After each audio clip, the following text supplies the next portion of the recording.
chemistry, or stars. No substrate, no basic building blocks for any conceivable life to begin adapting. This isn't about life fitting its environment. It's about having an environment where life could exist at all. The multiverse theory has serious problems. There's no direct proof for it, and it just moves the big question back one step. If something makes universes with different rules, we have to ask, what sets up that maker? That universe generator would also need to be fine-tuned so it can create at least some universes where life is possible. Your point about the hostile cosmos doesn't oppose design. A smart creator might make a huge, stable universe where life can grow in safe spots, instead of making everything livable at once. The universe's great size and age allow stars to make heavy elements needed for life through a process called stellar nucleosynthesis. You raise important points about preconditions, but you're still making assumptions about the scope of possible life. You assume carbon-based life represents the only possibility, but different physics might permit entirely different forms of organization, though I acknowledge this remains speculative. More fundamentally, you're committing the lottery fallacy. Every exact set of physical constants is just as unlikely as any other, like how every lottery number combination is equally rare, but someone always ends up winning. We observe this particular set not because it's special, but because we're here to observe it. The design hypothesis creates more problems than it solves. If God can exist without fine-tuning, why can't natural laws or multiverse-generating mechanisms? You're applying different standards of explanation to natural and supernatural entities. Science keeps uncovering deeper patterns in nature's basic numbers. String theory, which tries to link all forces, suggests these numbers might come from deeper math rules, not just random choices, though this is still being worked out. For example, the speed of light or the strength of gravity could be set by these hidden math laws. If we claim design too soon, we might miss natural explanations. Your appeal to alternative life forms remains pure speculation with no evidence. We can only work with known physics, which requires precise calibration for any kind of complex life to exist. The lottery fallacy response fails because we know how lotteries work.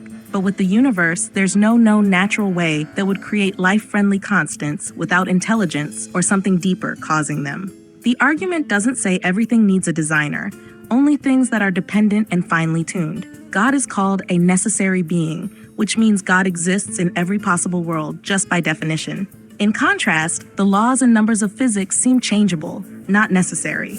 Your mention of string theory actually helps my argument. Even if math makes complex worlds possible, we still have to ask why this is so. Why does math allow order and not just chaos? The biggest question isn't how do these laws work, but why are there understandable, life-friendly laws in the first place? Your necessary being claim commits circular reasoning. You're defining God as necessary, then arguing God must exist because necessary beings exist. But necessity cannot be established through definition alone. It requires demonstration. The rational laws question assumes laws require external explanation. But again, physical laws might be brute facts, things that just are without further explanation, patterns that exist without requiring conscious imposition. Your dismissal of alternative life forms reveals the argument's anthropocentric bias, assuming humans are the center or purpose of the universe. You're essentially arguing the universe is fine-tuned for us, while ignoring that us represents an infinitesimally small fraction of possible conscious observers. The fine-tuning argument ultimately proves too much. If God fine-tuned the universe for life, why create such a wasteful, hostile cosmos where life barely survives? The universe appears optimized for black holes, not biology. Similar to Kalam, most models found the fine-tuning moderately persuasive. Its average score of 1.95 places the fine-tuning argument at number 3 on our tier list. At number 14 is the argument from conscience, pointing to our authoritative interpersonal moral oughts that feel like objective obligations. Unlike the moral argument, it focuses on inner moral experience and argues a personal moral lawgiver best accounts for their binding force. Critics respond with explanations of evolutionary social conditioning and rational cohesion. At number 13 is the historical argument from the resurrection, which assembles facts often cited: Jesus' death by crucifixion, early disciples' sincere resurrection belief, reported empty tomb, and rapid church growth, inferring divine action.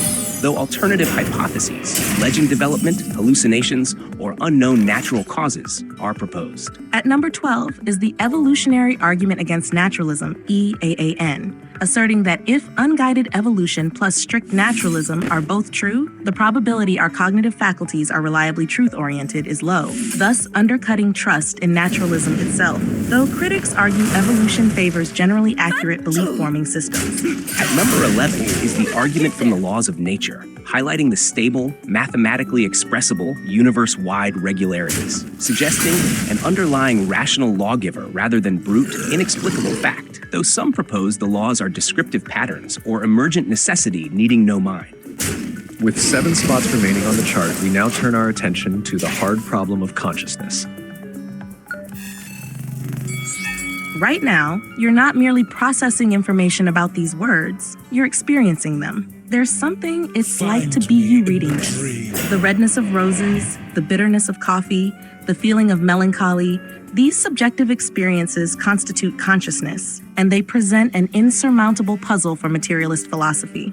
This is the hard problem of consciousness. We can map every neuron and track every electrical impulse. None of this explains why there's a feeling attached to brain activity. We can describe brain functions, but not why they come with experience. Consider the explanatory gap, the mysterious jump from physical processes to subjective experience. Even if you knew every detail about how light wavelengths trigger retinal cells and activate visual cortex, you still wouldn't know what seeing red actually feels like.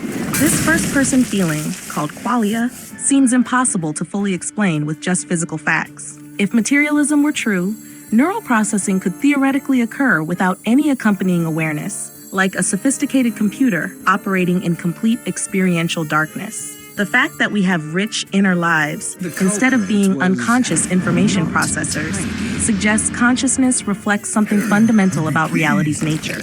The most elegant explanation, we are conscious because God, the foundation of reality, is conscious. Your emphasis on subjective experience is intriguing, but every piece of evidence demonstrates consciousness's complete dependence on brain function. When we change the brain, whether through drugs, injury, or electrical stimulation, consciousness reliably changes in response. Damage to specific areas of the brain can remove abilities like recognizing faces, forming memories, or experiencing certain emotions. This close, consistent link suggests consciousness is produced by, not just transmitted through, the brain's neural activity. We can now predict conscious experiences by monitoring brain states. When neuroscientists stimulate specific cortical regions, subjects report predictable visual experiences, memories, or emotions. This indicates consciousness arises from neural processes, not some separate mental substance. The explanatory gap you mentioned highlights that science is still catching up. It's a sign of current limits, not a permanent barrier to understanding. Many neuroscientists think consciousness happens when the brain's networks become complex and connected enough, like how wetness emerges from molecular behavior, or flocking patterns emerge from simple bird interactions. Consciousness might emerge from complex brain activity without needing anything non-physical. Your evidence only shows a connection, not cause and effect. Brain activity might be needed for consciousness, but may not be enough to create it. Think of it like this. Smashing a radio stops the music you hear, but the radio waves are still out there. More fundamentally, you're committing a category error, confusing different types of things. No amount of objective brain scanning can capture subjective experience itself. You can measure neural correlates of consciousness, but never the consciousness those correlates supposedly produce. Your emergence analogies fail because wetness and flocking remain objectively observable phenomena. Consciousness involves irreducible subjectivity that no amount of neural complexity can generate. You're essentially claiming that objective processes magically produce subjective experience. But this is no more explanatory than my position. The deepest puzzle remains. If you think our brains evolved purely for survival, why do we experience anything at all? Why isn't natural selection satisfied with unconscious behavioral responses? The existence of inner experience suggests consciousness serves no evolutionary function, pointing to a deeper reality. Your radio example fails because we have no sign that consciousness exists outside of brains. Unlike radio waves, which can be measured and detected apart from a radio, when the brain stops working, consciousness stops too. There's no independent evidence for its existence beyond brain activity. Some people mention near-death experiences as possible signs of consciousness without brain activity. However, NDE